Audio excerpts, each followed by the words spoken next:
listening to Clifford Kelly on Straight Truth Radio, the podcast.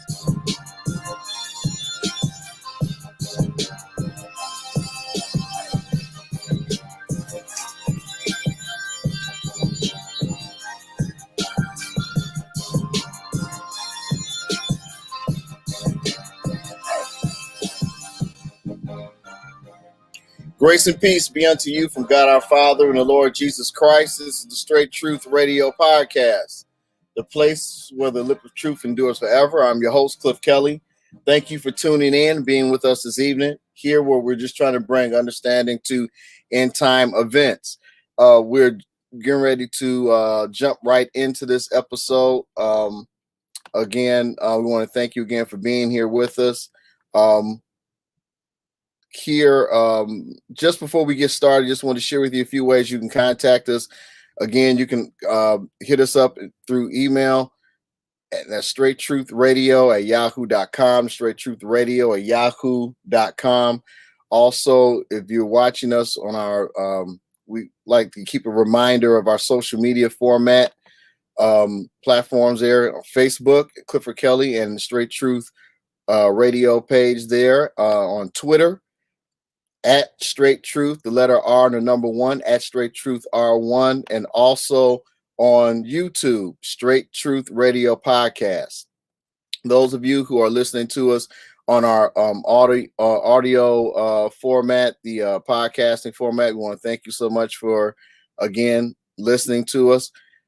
Please, and we ask you that you continue to share, like. But you can find us on Anchor, Apple, Breaker, Google, Overcast, Podbean, and Spotify. So we're going to get right into this episode here. This episode, which we're calling Race, Justice, and Kingdom Living. If you've been following following the platform, you'll notice that this is the part 3. We've done this episode before. And this is the conclusion of that. And we're going to go ahead and bring our guests up this evening. My friend, my brother, family, the attorney, Jason L. Carter, Esquire. Thanks for having me, man. Thanks for having me. I felt sad when you said this was the last one, the conclusion. We're going to have to find some other stuff to talk about. Oh, no. So we're definitely going to find some more stuff to talk about. Definitely. So hold on one second. What is going on? I think there's something happening here. I want to make sure we had a good connection here for a second, and all of a sudden.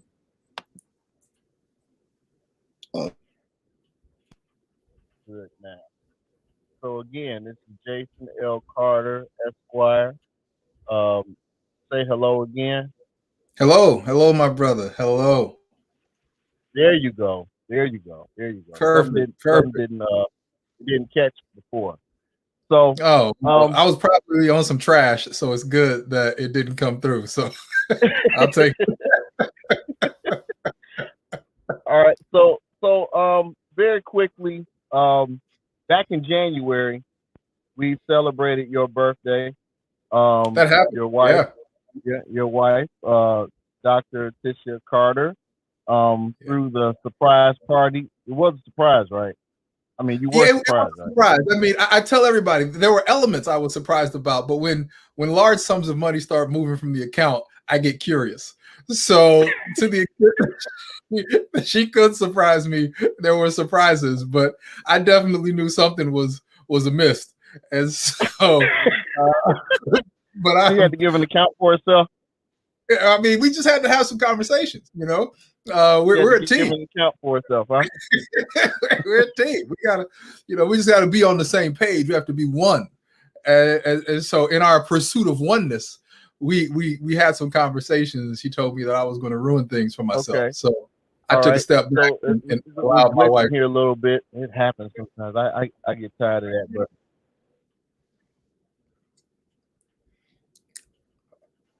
Understood.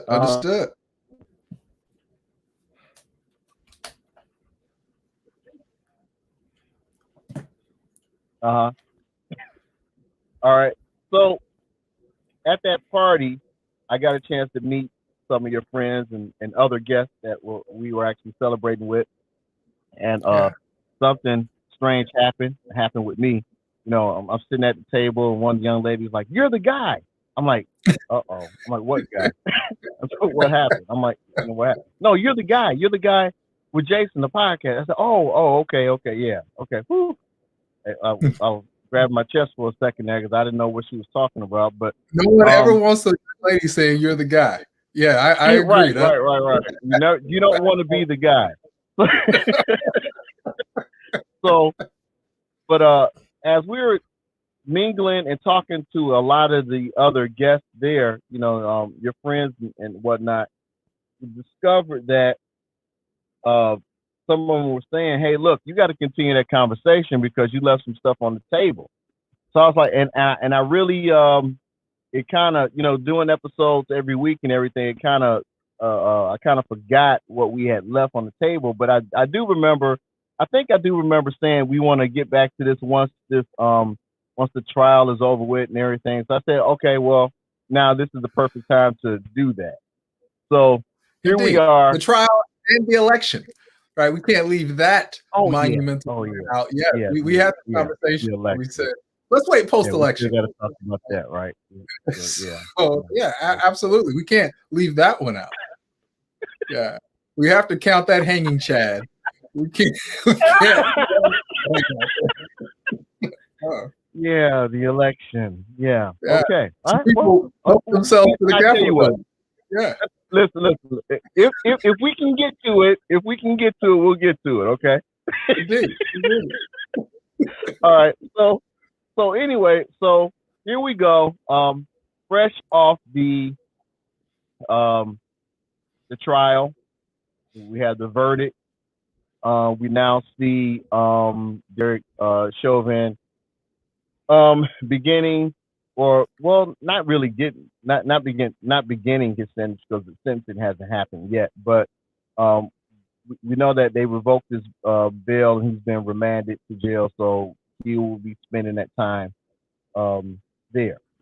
So I guess my first question, as we kind of start the conversation, I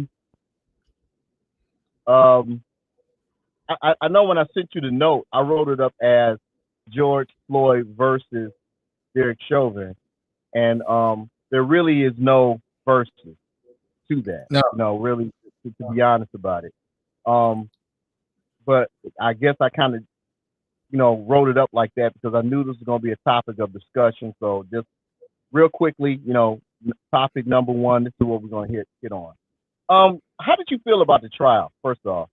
And you serving on both sides of it, right? Because you both been a defendant and you've also served as a prosecutor also, correct?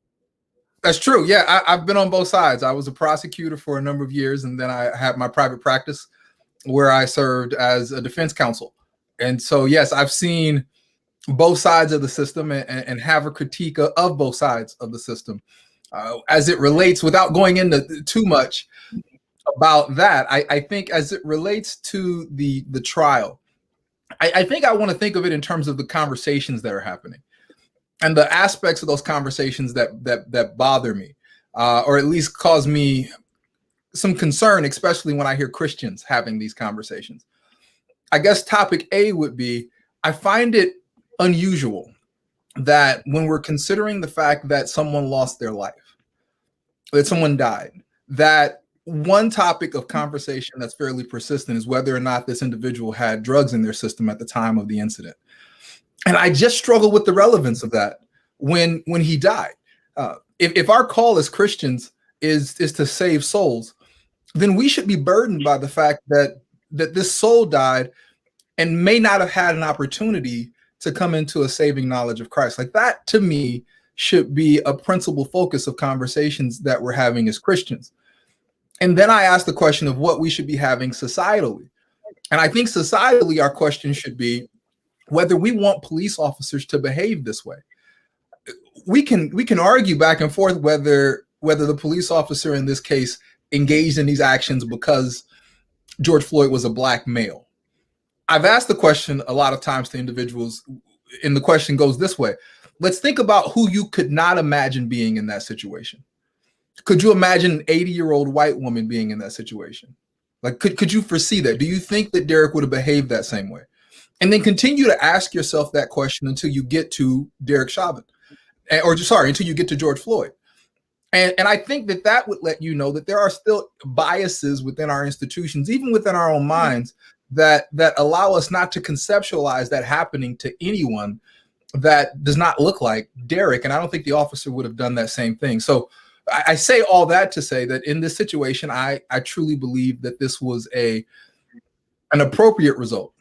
I think it was an appropriate result because we as a society at least are sending an indication that we do not support police officers who behave in this way. And I think we in a society have to be willing to critique our police force. They work for us. They serve us. And anytime they're beyond critique, I think we've lost a sense of what their purpose is in society. And I guess I just say that because so many times the conversation about, and I know we're getting there, and I will not jump ahead, but a lot of times you have these two counterpoints, right? You have Black Lives Matter, and then you have this Blue Lives Matter counterpoint that's come out recently. So it's not just all lives matter, but it's the fact that individuals who wear a uniform have the equivalency of individuals who are born into a certain ethnic group. And I struggle with creating an equivalency there. And I struggle with Christians who create an equivalency there. Because again, our pursuit as Christians are the souls of people who are alive to hopefully give them the gospel before they die. That's our pursuit. And we could go into the Beatitudes and the mourn with they that mourn and things of that nature. But ultimately, death should be the greatest indicator, should be the place where we start this conversation about George Floyd. And we should not allow ourselves to be distracted by other conversations about whether or not he had things in his system. Let me say this last point, and then I'll yield the floor. I think that what I struggle the most with are people from the conservative side of the aisle who regularly want to talk about George Floyd's past and the fact that George Floyd should not be a clarion call for a change in how we police in America. And my struggle with that is that they use his past to somehow diminish the movement that's occurred because of his murder. And yet, when people are attempting to take down monuments to presidents who were rapists or murderers, who owned slaves, who were racist, their position is you can't throw the baby out with the bathwater. You can't get rid of these monuments because you're ignoring the fact that something good came out of all the bad things that this individual did. Yet you don't apply that same logic to George Floyd. And I just find that to be highly hypocritical. And I find that conversation to be very prevalent in the church. And that troubles me. So I hope that answered the question. Probably was a longer answer than you had bargained for, but that's my answer. No, that's good. And it's really, it's what I expect of you. It's what I expect. So you're good. But so then let me ask you this. So do you think that there was justice found here in this? When we look at this trial, do you think justice was served? Justice is a very interesting question. I think we have to look at justice two ways. I think that there is justice in the eyes of God. All right. And I think as Christians, I think we look at the fact that someone died and we ask ourselves whether the offender, this being Derek, whether there's still an opportunity for his salvation. And I think that in terms of justice, I think that the fact that he's going to face consequences but not be killed, right? Not be subject to a firing squad for what occurred. I find justice in that he took a life, but yet there's an opportunity for him to still find redemption in his action. I find that to be just. In terms of the political system, I find that it to be just because what we're asking ourselves, or the question that we're answering, is whether we want police officers to behave this way. We've known throughout the history of America that the pendulum of justice moves in varying different directions. Has never really moved exceptionally favorably for people of color. But I always like to quote MLK, who says that the moral arc of the universe is long, but it bends towards justice. And I think that I think this is just evidence. It's kind of a reassurance that we're moving towards a more just and equitable system for individuals who are subject to not just murder at the hands of the system, but profiling, oppression, racism, bias, things of that nature that just impact our everyday lives.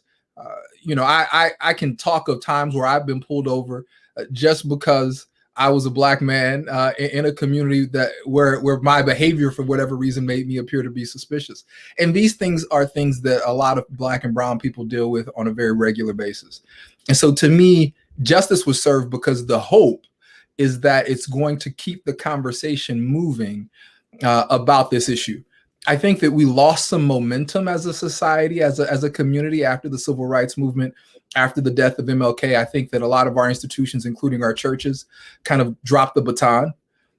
And we've seen other organizations pick up the baton and run with it. Organizations that in many ways are very controversial, like Black Lives Matter. But I think that my hope too with this is that a lot of churches have decided to get back into the conversation of justice and equity and racial justice. And I hope that this will not cause everyone to take a collective exhale, but help us to continue to galvanize, to fight the fight, to make society more equitable. Okay. All right. Well, I have a hard time calling this justice. I don't believe this is justice at all to me. And because I think if anything, it was accountability. I would ride on the coattail of accountability. You have to be accountable for your actions, because this was not an officer. What's the word I want to use? This was not an officer trying to subdue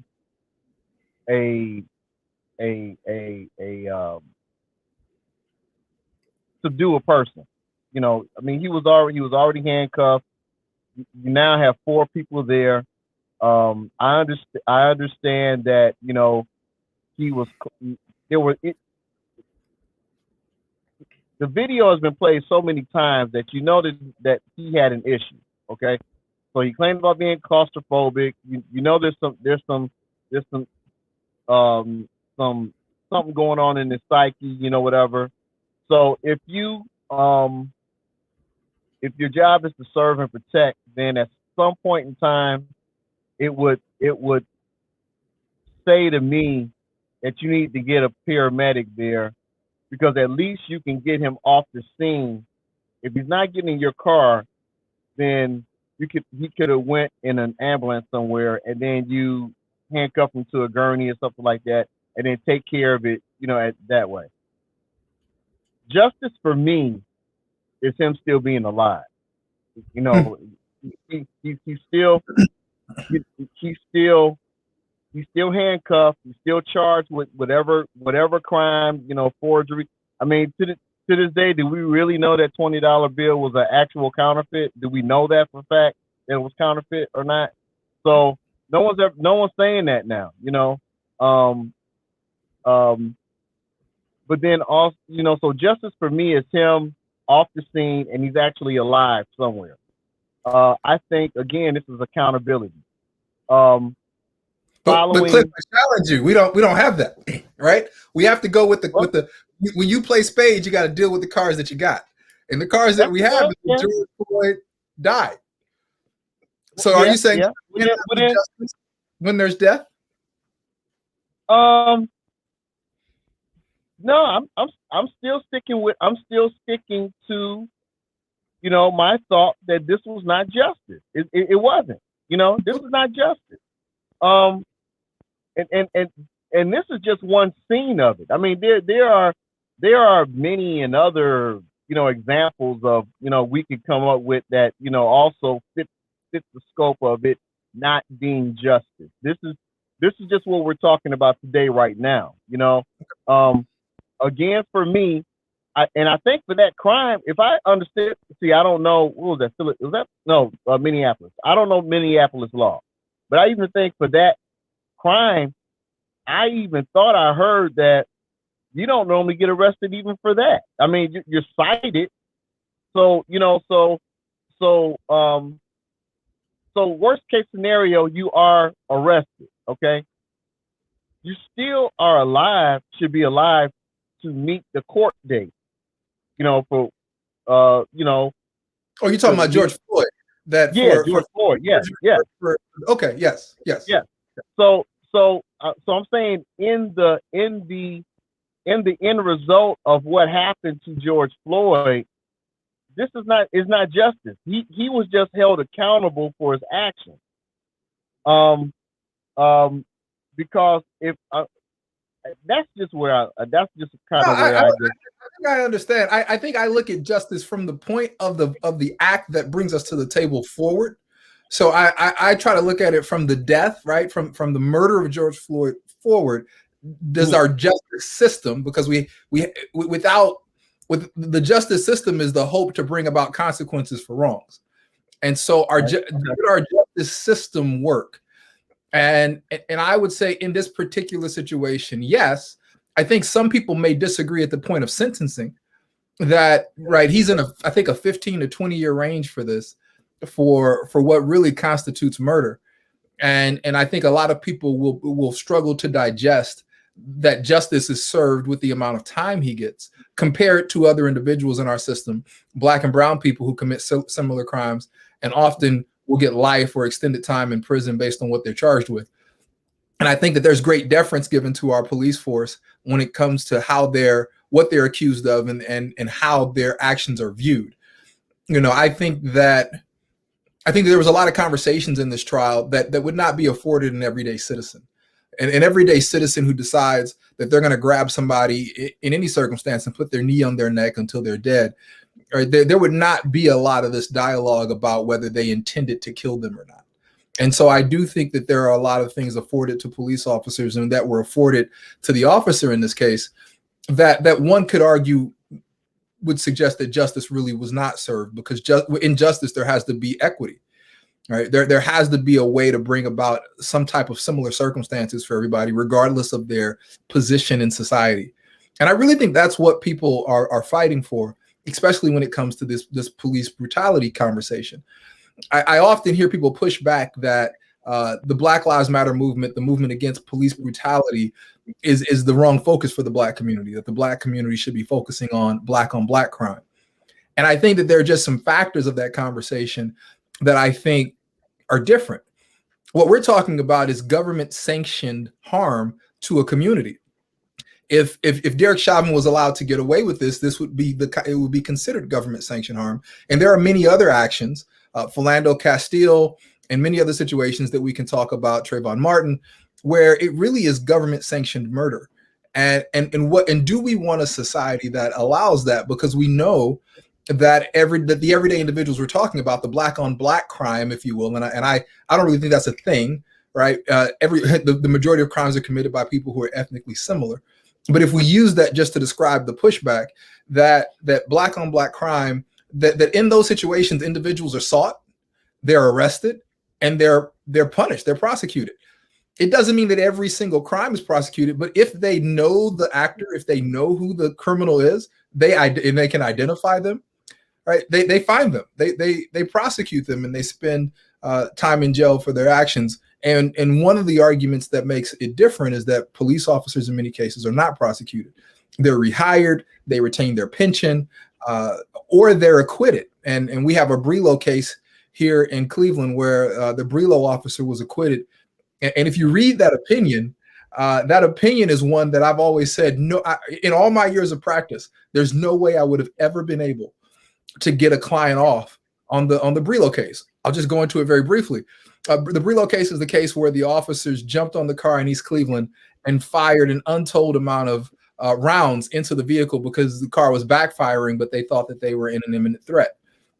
The officer who was charged, Brelo, had a bench trial, a trial to a judge without a jury, and the judge issued an opinion, a formal opinion. And in his opinion, he said that because we cannot establish which bullet actually killed the individuals, we cannot find this officer guilty of manslaughter. I can promise you with all certainty, there's no way either of us would get that benefit if we jumped on a car and started shooting into it recklessly and ended up killing someone. No one would give us that much deference. And so I guess I circle back to, was justice served in this situation? I think justice is a moving target a lot of times.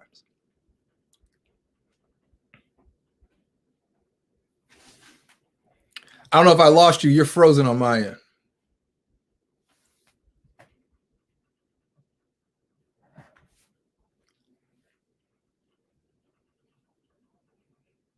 Is with this. Oh, there we go. Okay. So go back and get that brief explanation on the reload. What the judge's explanation again, real quick. Oh, no worries. So the details are what happens in the reload case is you have several officers who jump on the car of a couple individuals in East Cleveland, and they fire, an untold amount of rounds into the car because they believe that they're in danger. And Brelo's prosecuted. He's one of the officers who's prosecuted. And it goes, again, it was a bench trial. So just the judge heard the case.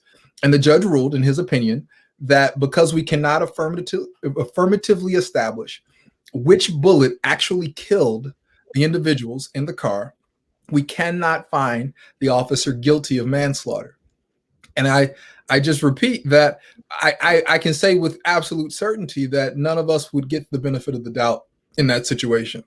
So the movement about police brutality, the movement in support of Black lives, which I've made the argument raises all sales for all people if we're successful, if our communities are successful in addressing these issues of policing, everybody's lives are better. But that movement, if you will, is about the fact that there needs to be consequences for individuals who engage in this kind of conduct, and there should not be a different standard for officers, especially when we can absolutely see that their actions are reckless. Okay. All right. So two directions I want to go real quickly because we've already kind of talked into it. One is in the same week that we hear about the verdict of Derek Chauvin, then we hear about this case in Columbus. All right. Yeah. And then So and then I kind of made a post. I made a post. I didn't kind of. I made the post. Well, I kind of. No, I actually made the post. But anyway, and I didn't even think that I was going to talk about it. But I can't pull it up word for word right now. But in the gist of it, I was making the argument about whether or not BLM, meaning Black Lives Matter, not the organization, but whether or not Black lives really matter, okay? Because and whether they matter to us. Do they really matter to us? Okay? Not and when I say do Black lives matter, I'm not even talking about those of us who are not in the scope of the African American community, but do they really matter to us? Because in this instance, we have the officer who comes on the scene, he sees this commotion, a man, and I had to watch this video. I think I watched this video like 100 times already. So he comes on the scene, and he has a split second to like really, gauge what is happening here, what's going on, so he can make a decision on what further actions are going to be taken. Here's a guy who pushes this girl to the ground. He kicks her, and from his webcam, you can see he has his weapon low ready. He's already, in that direction. But then this other young lady grabs the knife from the girl who's on the ground and then charges toward the car where the girl is in the pink and gets ready to stab her, allegedly. And then he ends the threat. Okay? Yeah. So, rather than looking from the aspect of the officer came on the scene and saved a life, we're still looking at who he killed. And so, so the post kind of in you know, the post that I made was like, do Black lives really matter? I mean, do they really matter to us? I mean, not to everybody else. Do they really matter to us? Because here is a Black life who was trying to harm another Black life, and this officer, who happens to be white, but this officer responds to the scene, stops the life, stops the one who was about to harm a Black life. It just so happens that the person who was going to do the harm was also Black. And we're still enraged because a Black life was taken, but a Black life was saved. And so I'm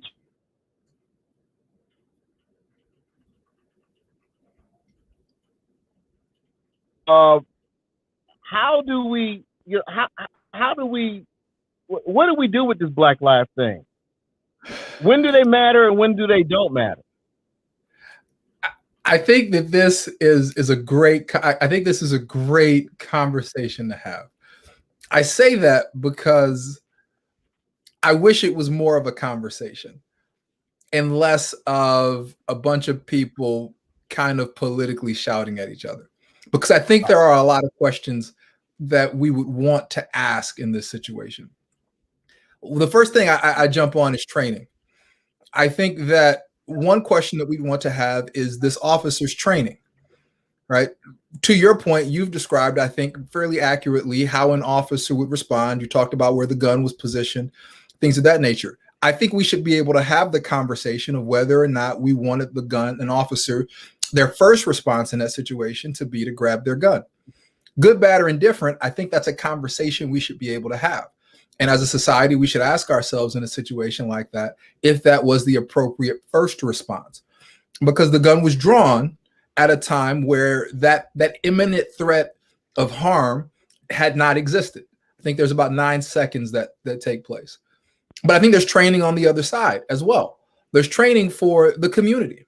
And I think a lot of people have taken judgment for these individuals about the actions that they've taken, how they brought about these circumstances for themselves.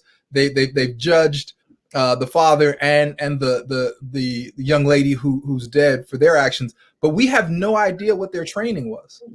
We have no idea the circumstances that they found themselves in that caused them to make a lot of split-second decisions, ultimately costing the young lady her life.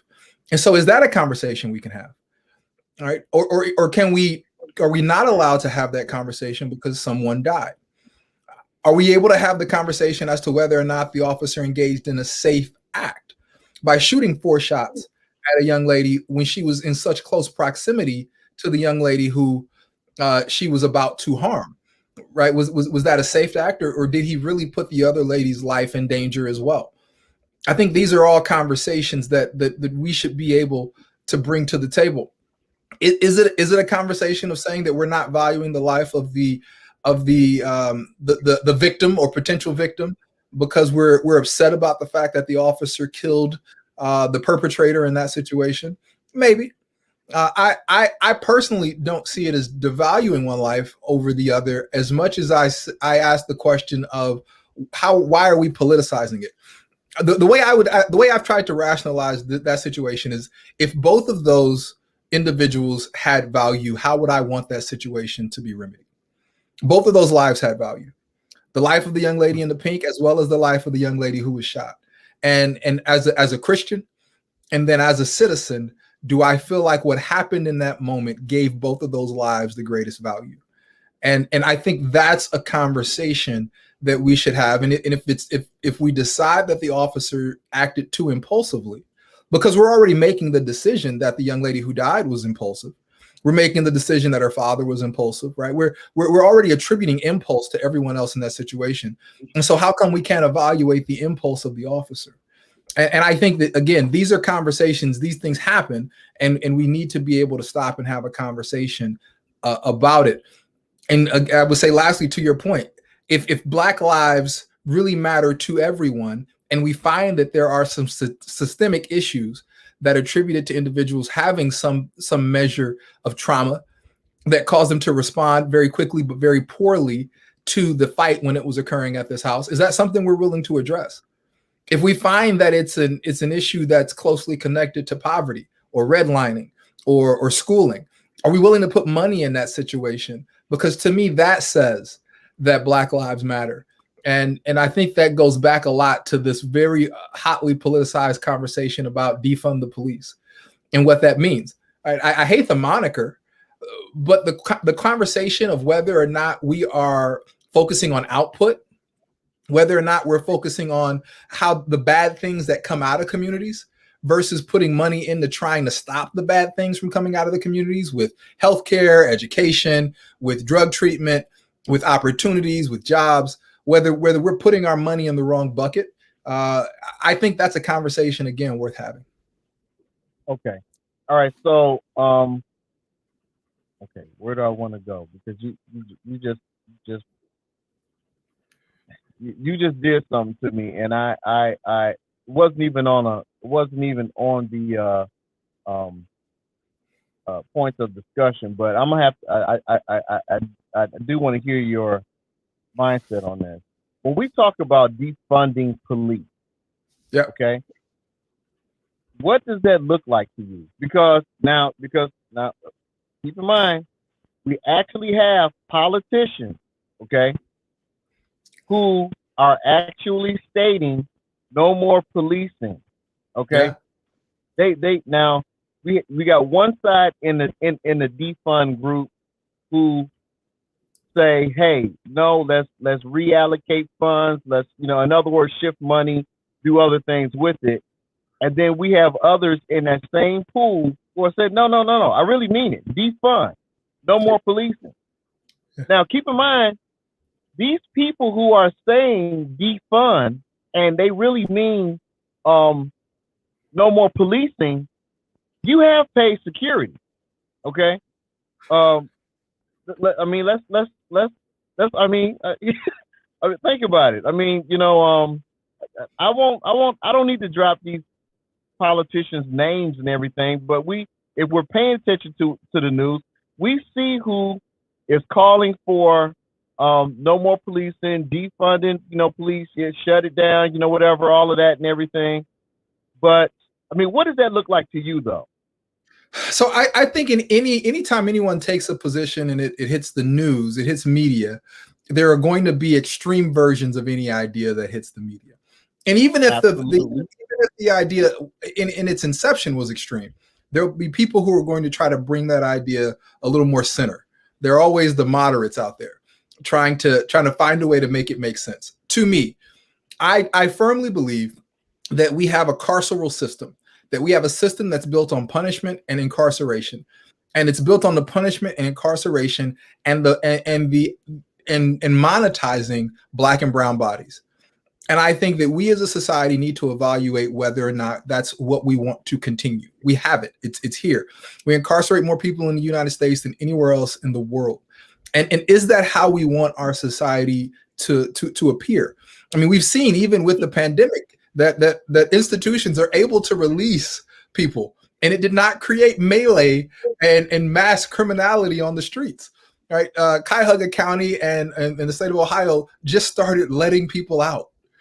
And yet we're okay, right? I think that we can think about what we can do on but hold on, wait a minute. You're letting people out, yeah. But are we keeping track on what they're doing when we're letting people out? Because keep in mind, if there's no accountability, if I'm arrested, okay, for whatever crime, whatever. And then there's no accountability for my actions, whatever. But then I get bailed out or whatever. You let me back out there on the street, and I got away with it. What is the likelihood that because you let me back out. I didn't go to court, so I wasn't judged for the crime that I committed. So, and I'm back out there. Am I going to change and say, oh, phew? What is the likelihood that I'm like, phew, I got away with that one? I got away with that one. Maybe I'll just change my ways and not do this again. No, we're letting people back out to do the same things again. Well, I would say two things. First, I'm talking about incarcerated people. So the state of Ohio, people who had been convicted and sentenced were allowed out early. I think if I understand what you're asking, you're talking about people who are out on bond for offenses. And I would argue that if anyone is in for a nonviolent crime, they should be treated as equally as those individuals who decided to storm the Capitol, the majority of which are currently out on bond.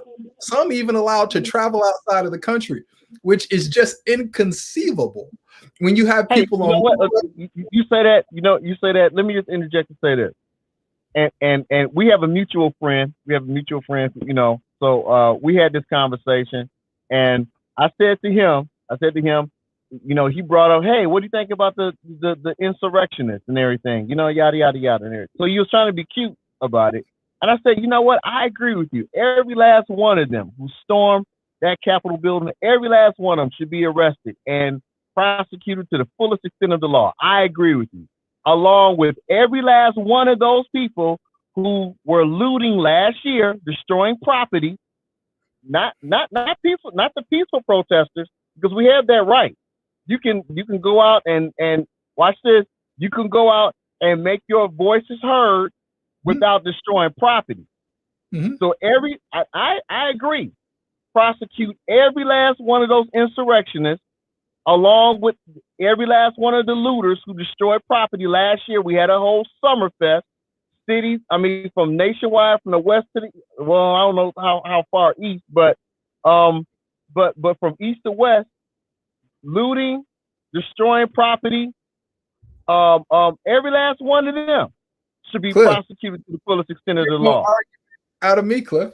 I think the difference here is, do we weigh someone throwing a brick through a CVS differently than we weigh someone storming the Capitol of the United States? Everyone should get punished. But do we as a society, the question is, as a society, do we see those as different?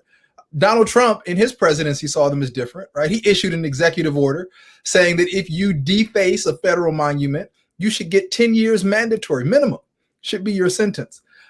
I don't envision these individuals all of them will get 10-year sentences. But yes, if you decide in your passion to destroy property, then there should be consequences, regardless of whether you were out with the BLM protest or out with some protest for whatever it was that you were supporting, or if you decided to storm the Capitol. But I do see those as different consequences. One is a direct attack on our nation's institutions, and the other one is an attack, in most cases, on commercial property. And I don't devalue commercial property, but I think we have to hold our national institutions at a higher standard and in a more sacred level. Consider the fact that Congress was also in session at the time, and so they disrupted a function of our national government. To me, I just see that as exceptionally different than the comparison one tries to make to individuals who rioted during a protest. But everyone who can be found, identified, and can be found to have played a role should be prosecuted. You get no argument from me on that. Well, I think we differ on that. I think that if you were ballsy enough to destroy statues and ballsy enough to also storm the Capitol, I think either way it go, it's destruction. If you're ballsy enough to go, if you're ballsy enough to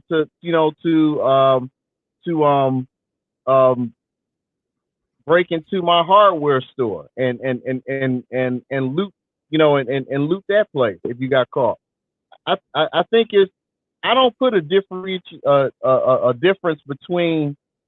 I understand what you're saying about they were actually taking care of the people's business, but then we also have the business of commerce too, which was disrupted, and so now it's in the process of you making your voices heard on the street. You also destroy Black businesses too. Yes. So now I throw right back in the loop again. do Black lives really matter to us too? To us, how much you know, we only want to talk about these Black lives when someone who is non-Black takes the Black life. And so for me, I don't think we don't take our own self seriously enough. Do you think? I've heard this argument, and I just find it to be fairly. I find it to be without support. There's more money and more institutions in the United States to address the crime happening in urban communities than has been attributed to Black Lives Matter. Right? Okay, say it again. More money and more support and more organizations in the United States addressing crime in the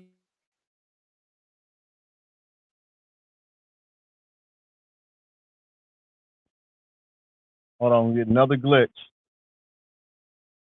This happened more on this episode than ever, and it appears that we don't want to get this episode going, but we're gonna keep it going. But no, go ahead. Yeah. Go ahead. I would say that what we ignore, I'll say it differently. Maybe we won't buffer.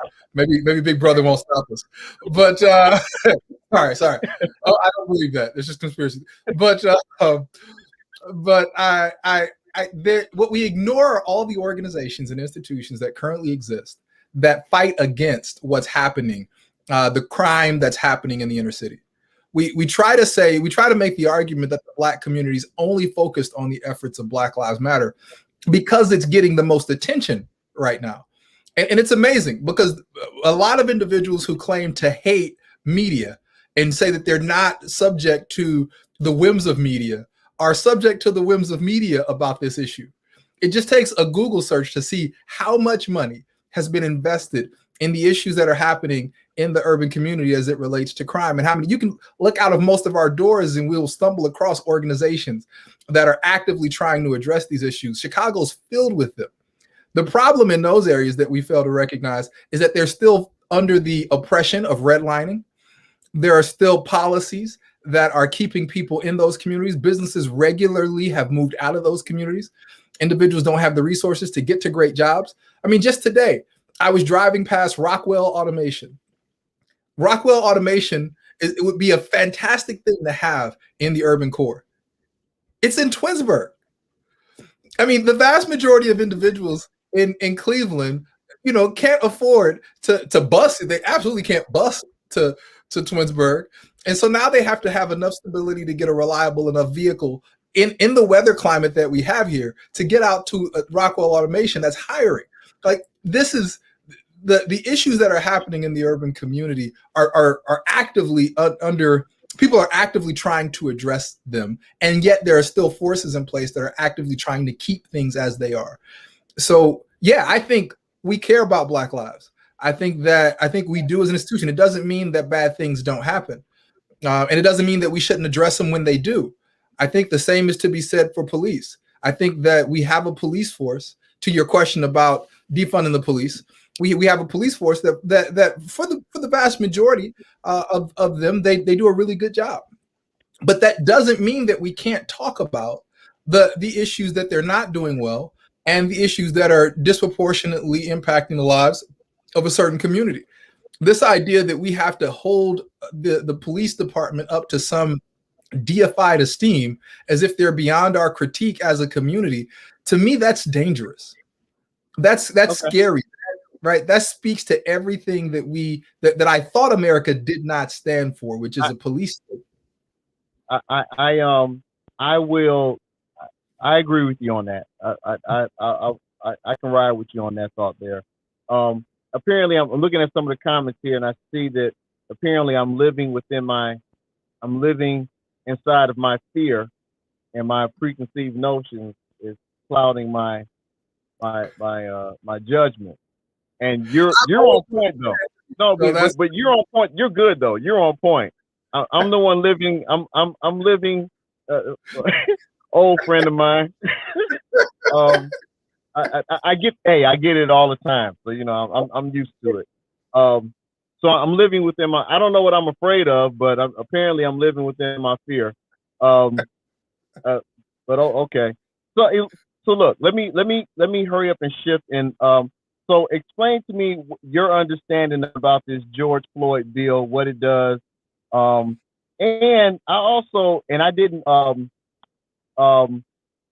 that's and I want you to kind of and I didn't brief you on it, so I'll forgive you if you don't really know everything about it.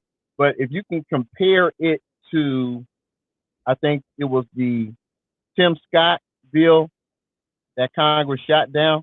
How does it compare? If you don't know anything about it, it's okay. But what is this bill here? I'll say I did look into Tim Scott's bill, and I don't. While I don't remember it offhand, I don't remember loving it. And I would even say even this bill I don't love because it falls short of addressing the issue of mass incarceration. If I had a critique of all the prior presidencies that have occurred after Clinton, when we've become aware of the dangers of this monster we created in mass incarceration, it's that no one has really truly addressed the issue. What Obama did to address it, nice, but not as much as I would have hoped. Okay. Now, so what did Obama do to address it? Obama reduced sentence. He did sentence reduction, and I think the impact of sentence reduction for certain nonviolent offenders resulted in, and I could get the numbers wrong, but it was somewhere between 3,000 and 5,000 individuals were released. And Trump was about the same. Trump, and in fact, Trump had a number of different bills available to him, and they were watered down until he got to the first, I think it's called the first step. And I think that resulted in the release of about 3,500 people. And so, when we have incarceration levels at the rate that we have them, the other thing, that Obama did that I thought was nice, but could have done more, was he reduced the disparity between crack and cocaine.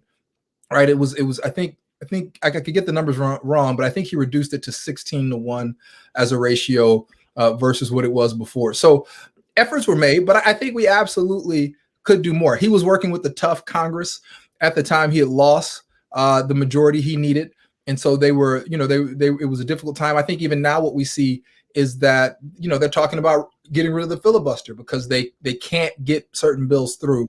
And so maybe that's a part of the conversation to have about the authority individuals had. But the George Floyd bill has a couple of things. I think one of the biggest highlights of it that the individual talked about is getting rid of chokeholds and removing no-knock warrants. The other thing that it does is it lowers the criminal intent standard from willful to knowing and reckless, which is really important when it comes to trying to convict someone of murder. Murder, you have to establish that they intended to murder the individual. And if you can lower that standard to they were either willful or reckless in regard to the consequences of their action, then you can cover a lot more conduct in that. It limits qualified immunity as a defense to liability in private and civil claims. And I forget the name. It escapes me right now. I forget the senator who today was talking about this. His position is that individual. Yeah, I missed myself. It's one of the, I can't think of his name. I hate that it's escaping me. But his position was that we should not allow for individuals to have to lose their pension. We should not allow for individuals to be named in these suits. I struggle with that. I agree with limiting qualified immunity to the extent that you can establish that someone engaged in a willful act. If someone intentionally tried to break the law, then why should the public be on the dollar for continuing to pay their pension? That doesn't make sense. The pension is what you deserve for a job well done, not what you deserve as a consolation for breaking the law and having to resign early. So I disagree in that regard. Another highlight is it authorizes the Department of Justice to issue subpoenas and investigations of police departments for pattern and practice of discrimination. And this is really interesting because the Supreme Court recently in 2016 determined that you cannot use statistics to determine the impact of racism. You cannot. There was a long time as it related to the law where you could use disparate impact analysis. You could look at a law and say the law is neutral on its face, but it has a disproportionate impact on a certain population. And because of its disproportionate impact on a certain population, the law could be struck down as discriminatory. And there's a lot, we could have a whole thing on this because this is a place where Thomas Sowell loves to talk about is that we should not strike down legislation that is neutral on its face just because it has a disproportionate impact. A disproportionate impact, according to Thomas Sowell, is not evidence of discrimination. This is kind of what they're trying to circumvent here, is their attempt to say, if we can establish a pattern, even if the law is neutral, but if we can establish within a department a pattern of discrimination, right? They regularly pull over and arrest a certain population, so on and so forth. We can use that to bring civil actions or actions by the state against various police departments. That's one of them. They want to create a national registry for police misconduct. I have my woes about the possibility of that. And then a framework to prohibit racial profiling at federal, state, and local levels. And then they want to establish a new standard for use of force. So that's the bill as I see it. I think all of those things will go a long way to address the issue of police misconduct as it relates to use of force. I just put a kind of a caveat that I'm really looking for comprehensive reform of our criminal justice system. And I'm really hoping that this administration will find a way to do that. It's something that I've been hoping for from a number of administrations, and I hope that they do that. Okay. And I guess, so the last portion of this conversation, we're kind of running over. You got a few minutes? I have time. Cliff, for you, okay. You have all night. Okay. Man, I appreciate you, brother. I really do. I really do. So listen, I really wanted to get into this conversation about how should Christians handle our racial environment, this racial climate today. How should we be handling that? And I'm going to resort back a little bit from, I remember you were invited to a church, predominantly white church, and you had an opportunity to minister there. So kind of maybe in your viewpoint, how do you think as Christians we should be handling this environment today? And I bring that up, but then just go ahead and take off. Absolutely. I think that what we have to, I think if we could acknowledge as Christians that other people are fighting the fight for us, and we're so upset at those institutions because they're not doing it the way that we think it should be done. And it's because we dropped the ball. It's because we've elected not to get in these conversations. And so if as an institution, we don't love all of the things that are being proposed by Black Lives Matter, then I think we should ask ourselves, as on a national level, national, whatever your national denomination is, what your institution is doing to address the issues that are happening in these communities. Maybe you don't think that policing is an issue. Then my question for you, and you think that Black on Black crime is the greatest thing that we should fight about, or fatherlessness. Then my question is, what have you done to identify the causes of these issues? And what are you doing to address them as a community? I love the fatherlessness argument. To me, if you look at statistics along various racial groups, the fatherlessness argument falls apart. But secondly, I think that the second question is, if fatherlessness is this big of an issue, it's not an issue because Black people pathologically do not want to be around their children. And so what is it that's attributing to fatherlessness? I think we have to begin the conversation that we're all made equal in the eyes of God, which means that none of us have some special pathology to not love our kids or to not want to be around our kids. So what else is there? Right? I think there are a lot of studies out there that talk about economic opportunities and education being a much greater indicator of what leads to fatherlessness than this idea that the social welfare system somehow incentivized dads to run away from homes. But I think that is an argument that's out there. And so I think that what I would suggest is that we have to be proactive and take a stance. And we're seeing that, right? We're seeing Black churches decide to take a stand and leave certain national bodies because those national bodies are not addressing the issues of race in a way that they feel like the Bible would call us to. And I think the Bible calls us to address race. I think we have to get rid of this notion. I'm reading a book now by Francis Chan, and I'm not done with this, so I will not give a complete critique. But one of the ideas I think he espouses in the book is that if we just focus on being Christian, it'll fix everything. And I think that that's such a dangerous logic, because the disciples were more Christian than we could ever really conceive. They walked with Jesus, yet the disciples still struggled in racism. They still struggled in traditionalism. They still struggled in these things that we're still struggling with today. So I think that we have to, I think it's not about this kind of blind marathon that we're trying to run, about just trying to be more like Jesus without putting it in context. What does it mean to be more like Jesus? Am I being like Jesus if I hate my brother? Right? Am I being like Jesus if I think of my brother as different? I can't tell you how many conversations I've had recently of Christians who believe that Black people are bred for nothing but physical labor and that we lack higher intellect because there are so many of us in sports. These are modern day people. These are people who are walking around hiring people today, firing people today, associating people with people today who believe that Black people are intellectually inferior. These issues have to be addressed by the church, because if not, people will believe that they are aligning with the will of God, but because they've never been challenged on the issue of their race and their bias, their racism and their bias, then they'll never know how far they are from the mark. So I think the church has to get in this conversation. Okay. So, and over the past, well, let me say this first. I definitely plan on doing more episodes on this going into this year. When we were consecrating and trying to figure out how the Lord wanted us to move. This is definitely one of the 3 areas that the Lord commissioned for me to really deal with. This issue with race. Number 1 was faith, to get our faith up.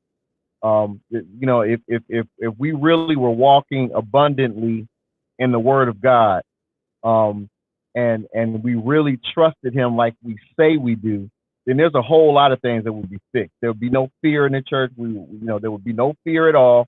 We would actually just do what we've been commissioned to do. So faith was 1. 2 was race. This conversation of the church being so divided. But 3 was making God known again to the body and to the non-believers. So as I continue to move, we're going to continue these conversations about faith, race, and making God known. But now, let me just say this, if I may, because go ahead. There's a great book out right now called Urban Apologetics, and that book talks about we're losing the conversation to other culturally unique organizations like the Black Israelites, the Moors. We're losing the conversation because we're not talking about things that matter to society at large. And here's the crazy part: they matter to the heart of God. And if we just talked about the things that matter to the heart of God, we would be tackling the things that matter to society at large. And we're missing it. And it's heartbreaking, because you and I know the love of Christ and we know how good it is. And so we have people out here who are being led astray by these false ideologies, never to know the love of God, because they can't find a church that will make race and racism part of the conversation. Right. I think my last part would be, think about the founding fathers of the United States. If you think about them, they believed that they were Christians while they also owned people. So it's not enough just to believe that you're Christian, right? It's not enough just to believe that you're following principles. The church has to be willing to educate the body on these issues. Okay, right. Now, and I think one of my issues, well, I think one of my issues is the issue of, and I've heard it bounced around a lot, the issue of willful ignorance. Because now the pastor, the man of God that I'm blessed to be under right now at this point in time, we had and I want to say this right, but he kind of went off in a way that I wasn't wasn't used to seeing. And as I'm kind of watching something that happened a while back, and he's suffering again. You don't want me to bring this up, but we're gonna get this out anyway. There was a situation where my wife and I were talking about how you know, I'm trying to say this the right way. I was very aggravated with how our black churches, our black brothers and sisters, how they would use this argument of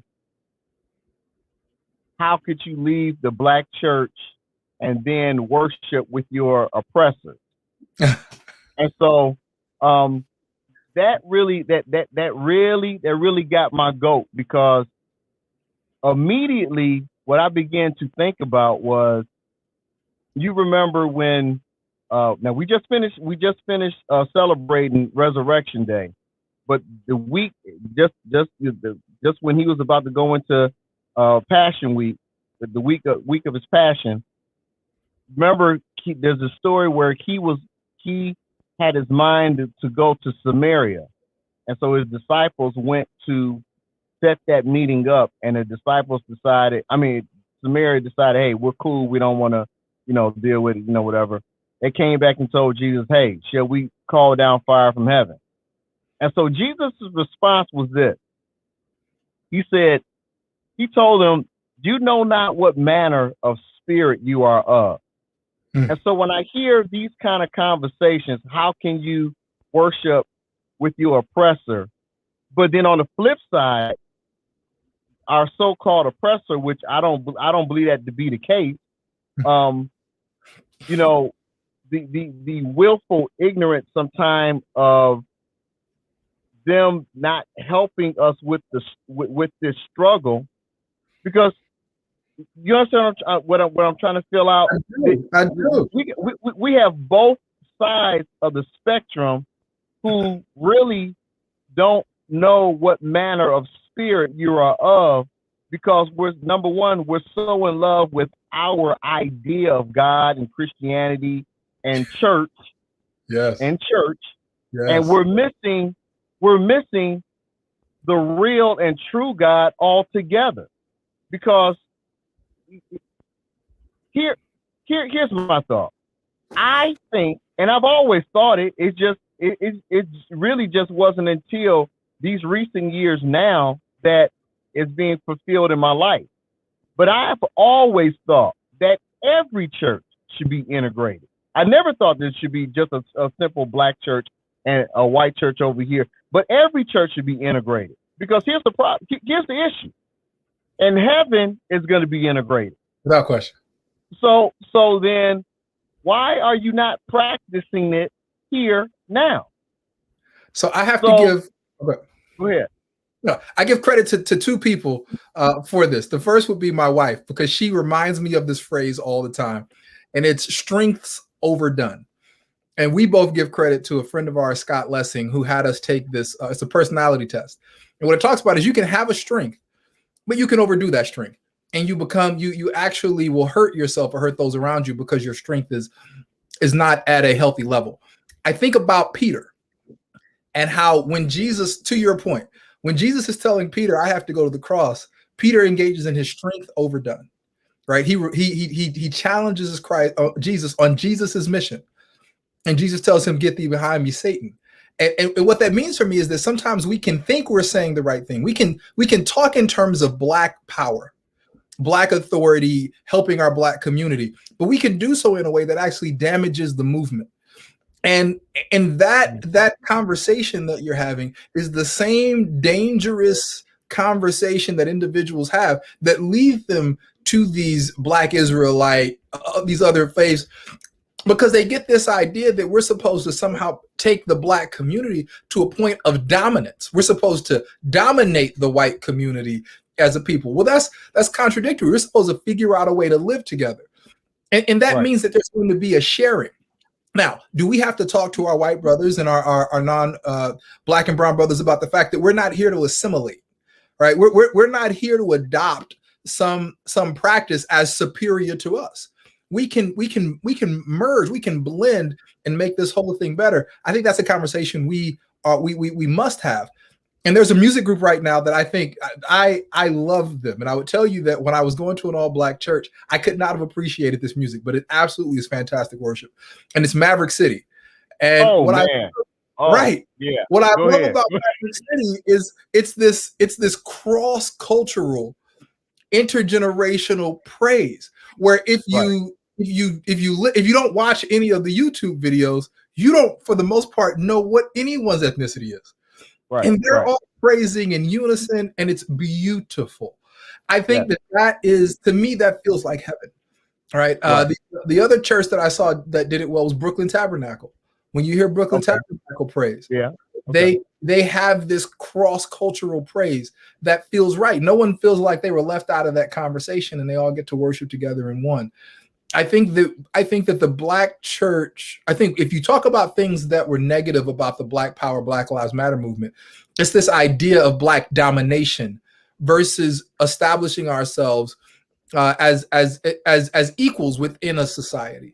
And I think we have to think about approaching that, especially as a church, in a healthier way. And I think that also starts with us being in a position to have our voice heard at the table. Last point I'll make: if we're asking for the majority church to be more embracing, to embrace us more, then we have to have a seat at the table. We can't have a seat at the table walking in saying all of this is inferior, right? You don't rock like I rock. You don't fall out in the spirit like I fall out. There's no homiletic coming from the pulpit. This isn't exciting for me, right? We can't go in there kind of, spitting on all of their institutions. We have to come in, understand, get a seat at the table, and have our voice heard. And I think that that's essential for the church. Okay. All right. Yeah. Okay. And I think maybe it's best to leave it there for now. But again, we're going to continue this conversation throughout the year, because I really feel like the Lord is, well, I don't really feel nothing. I know the Lord is really, I'll say this and then I'll really get ready to shut it down. We know that a day with the Lord is 1,000 years, and 1,000 years is as one day with Him. Okay, so I felt a shifting in the church and in the body back in 2015 or so, and I began to preach the church must repent back in 2015. It wasn't until probably like 2018 I began to see the church desolate. And I began to talk about that. Now, again, it didn't happen until late, 2019, and then all of a sudden 2020, boom, here it is. But then, the Word of God tells us, Jesus said, I tell you these things before they happen, so then that when it comes to pass, you might believe. Yet and still, I want to be respectful, but I'm just gonna keep it real. That's I shoot from the hip, and that's just that's why I don't have any friends but you. You my only friend besides my wife. But it would appear that the church is still stuck on stupid, because we still are leaning on our traditions and not a pure scope and spectrum of God. And so when I say that, get out of tradition, the response comes back to me is, so what do we do about water baptism? What do we do about foot washing? What do we do about communion? Whoa, wait a minute. Those are not traditions. If you think that that's a tradition, then no wonder you lost, because those are ordinances. That is a ordinance. Water baptism or foot washing is a ordinance. Peter told Jesus, he was gonna wash his feet. And no, I don't want you washing my feet. Jesus corrected him and said, if I don't wash you, if I don't wash you or wash your feet, then you have no part of me. So then all of a sudden you're like, oh, wash me, wash me, Lord. Communion. When we're told about and as much as we do it in remembrance of Him, and we understand what baptism is.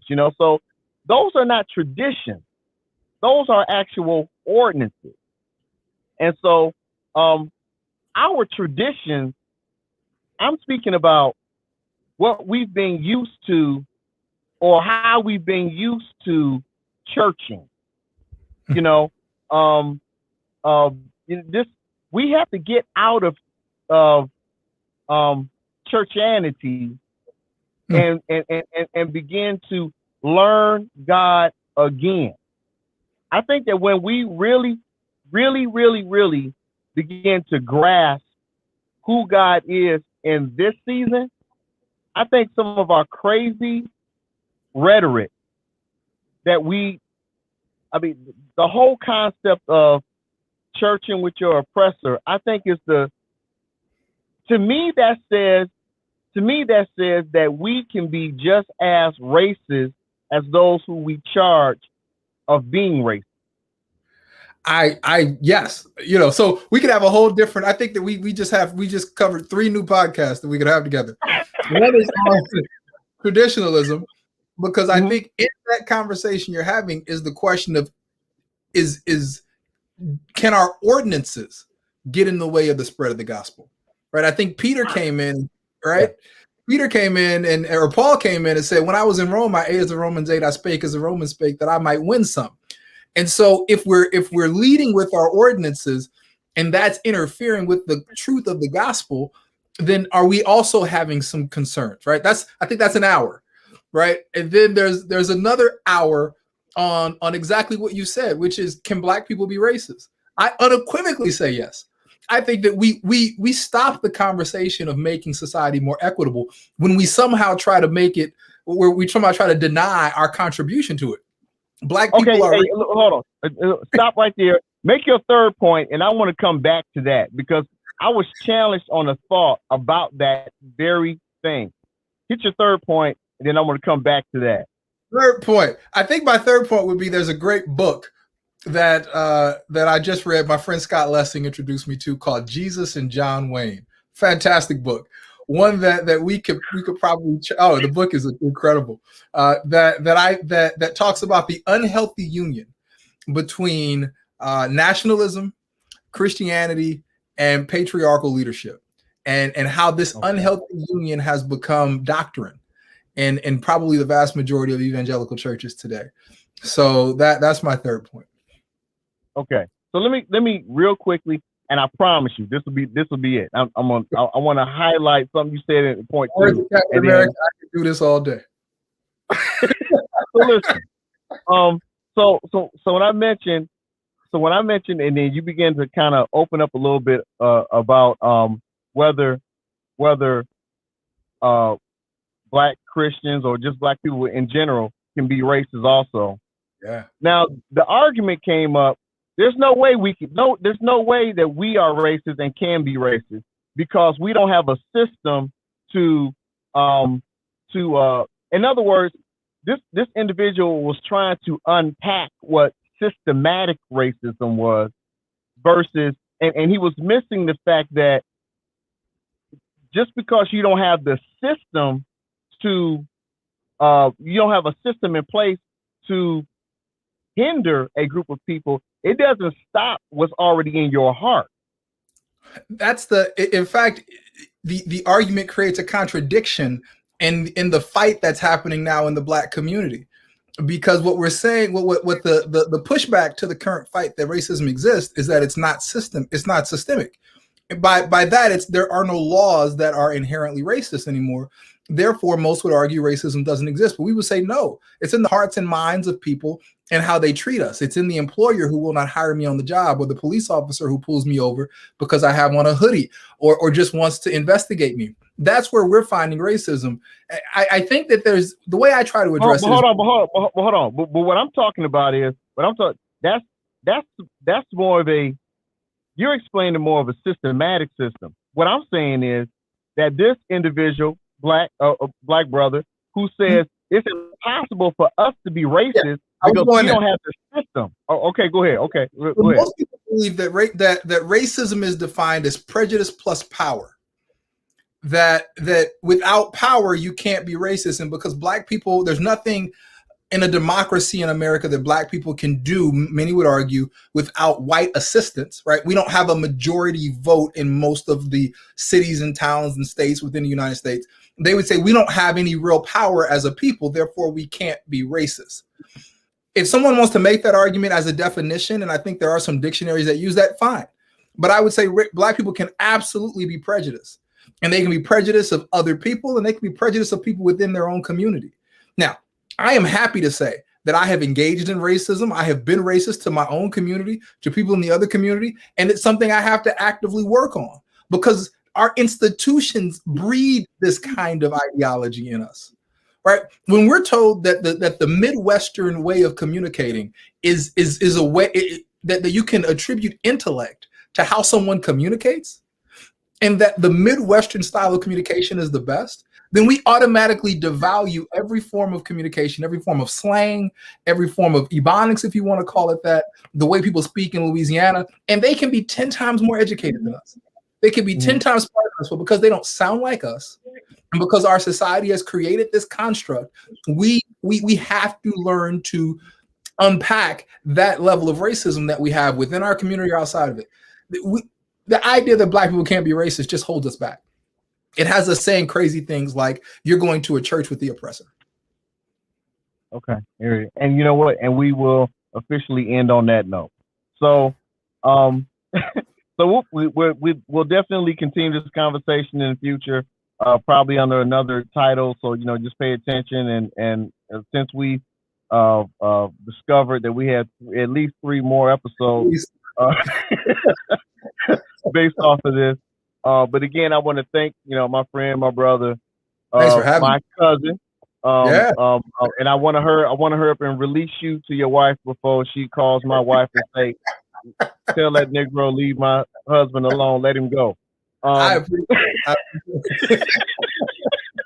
So again, this is the Straight Truth Radio Podcast. I'm your host, Cliff Kelly, the place where the lip of truth endures forever. Thank you again for tuning in. Just remember, we are not sinless, but we sin less because of him who became sin for us. Remember, you can contact us via email at straighttruthradio@yahoo.com. That's straighttruthradio@yahoo.com. Our social media platform, Facebook, Clifford Kelly, right here, Clifford Kelly, and also Straight Truth Radio. On Twitter, at Straight Truth, the letter R1, at Straight Truth R1. And on YouTube also, Straight Truth Radio Podcast. On our podcasting formats, Anchor, Apple, Breaker, Google, Overcast, Podbean, and Spotify. Again, remember, we are not sinless. We sin less because of him who became sin for us. So until we meet again next week, remember, stay strong, stay true. God bless you. We'll see you again next week here at Straight Truth Radio Podcast.